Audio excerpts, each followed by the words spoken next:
Unit 2, Exercise 7. Okay, Norma has asked me to go over some of the ratios I used in the report which I sent you last week. The first of these is on page 3, working capital. Everyone got it? Yep. Okay. Working capital is quite simple. It's the current assets divided by the current liabilities. Any questions? Yes, well, what's it for? Well, it basically tells us whether we have enough short-term assets to cover our short-term debt. If we don't, we could be in trouble. Okay?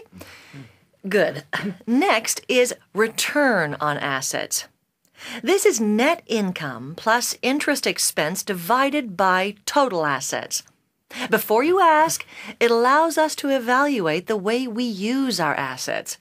It can help us decide whether or not we should start a new project, for example, by comparing the return expected against the normal borrowing costs.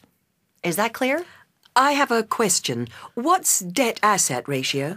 I was just coming to that. It's the total assets divided by total liabilities. It tells us what proportion of the enterprise's assets are being financed through the use of debt.